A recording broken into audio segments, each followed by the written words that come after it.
Hail and well met friends, Andang here for a preview video of Update 14.2, aka the Dead Marshes. And we are here in a starting camp. You get here by talking to a veiled elf in a cave, and you come over to the Dead Marshes. And as you can see, this part at least is fairly empty. There's, just as you expect, it's kind of a marsh.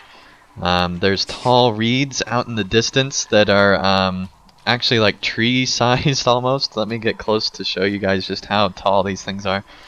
And you can see that they're at least like 4 times my height, maybe even more, and yeah, they're impassable. So there are some areas. Forest style. It's not near as constricting as Old Forest because it's not a maze, thank goodness, but it is kind of like Old Forest. And you can see that there's also these light kind of things that you can follow. And what's cool about them is that they're not just one color. They have like blues and reds and different things, and they kind of just come in and out of the game. So kind of like spirity things. And here's an orc that we just found.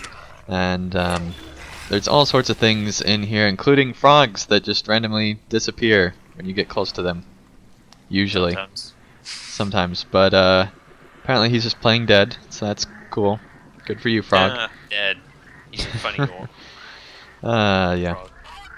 Alright, so there's most of the same territory here, so next we're going to go over towards a lake/pond type thing further in the marshes. Alright, so we're now here in the pond, and as you can see, there's some creepy dead things in the water. There's more spirits out in the distance, and it's just not a nice place to be, as you can tell. One thing to note is that mounts are not allowed in this zone. It's a pretty big zone for there not to be mounts allowed. If we pull up the map here, you can see that it's a little bit bigger than the Entwood, I would say. It feels like wider than the Entwood, even though the height-wise it's probably about the same. But it's a fairly big zone as far as minor updates go. So I think that people will be happy. What do you think, Atharos? Do you think it's big enough for what they're wanting to do? I think it's pretty sizable, yeah. It's also really dark right now. I can't see it. It is really dark right now. Lights. That's pretty. It's definitely night. Earlier we could actually see the dawnless day during the daytime, which we'll probably show at the end of the video. The sky, like connected to the ground, is just a black mass. I can see stars, and there's the moon. Well, yeah, I suppose. But yeah, in front of us, it's just like, I think that's probably the darkest landscape that we've seen so far. That's pretty crazy. Makes so the anyway, lights more pronounced. Indeed. So now we're gonna go on to one of the only major things in this place, which is an orc camp. So let's go and do that right now. Alright, so here is the fairly big orc camp. If we look on the map, it does take up a fairly sizable area of this zone. One thing that's kind of interesting is that they actually feel kind of weaker, and it's because they group in groups in this area, so you can kill more at once that way. Which is kind of nice. Kind of a SWTOR kind of feel.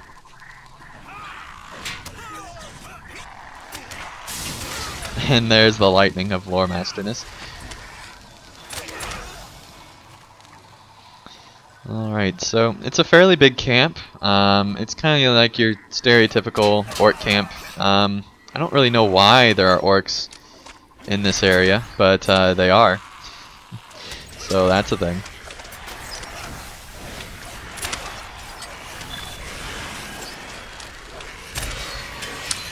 Apparently I want to burn everything. Apparently you do want to burn everything. Okay.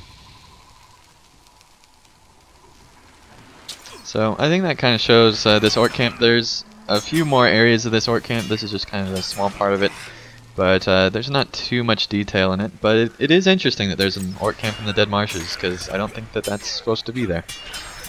So, but you know, the zone needs some type of an enemy, I guess.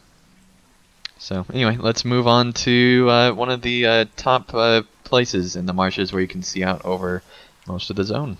So here we are in the middle of the marsh, and as you can see, there's a whole lot of nothing in this place, pretty much. But it is cool to see from up here.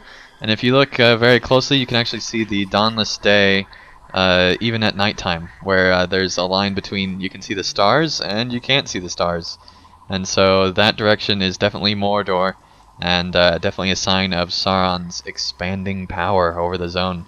So now we're going to show some of the actual undead, somewhat alive spirits in this zone. So let's go and do that. Alright, and I do want to interject real quick. The daytime here in the Dead Marshes, as you can see, we can see quite a long ways. And there we see the dawnless day expanding pretty obviously. And if we make our way over to here, you can see the red out in the distance, which looks like it's actually Mordor, if I can get out of the way of the plants here. So it looks pretty cool. It'll be interesting to see how it looks the closer we get towards Mordor. But for now, I think that they're doing a pretty good job with it, as you can see there in the distance, and it looks like there's a mountain over there in the distance, so that's pretty cool. Alright, so you're always told not to follow the lights, but we're going to follow the lights so that we can actually uncover this fallen man. Oh, wow! That's his bad. Death. Yeah, that's pretty bad. And he just kind of tells like why he's here and stuff like that, which is pretty cool. Other things to note in this zone is that there's actually session plays that will happen, which we're not going to show because we don't want to spoil it. But those will be there, where you basically, I believe Frodo and Sam and maybe Gollum, you have session plays of those. So that's pretty cool. And maybe also perhaps some past areas in the Dead Marshes. That'd be kind of cool. The next thing that's big with this update is actually the new collections panel. And Athelros, if you kind of want to go through this, the main thing that I'm seeing here is that you have the fowl collection, so it's all the different birds, and so you can see all the different types of chicken pets you can collect. And we're on the pets panel.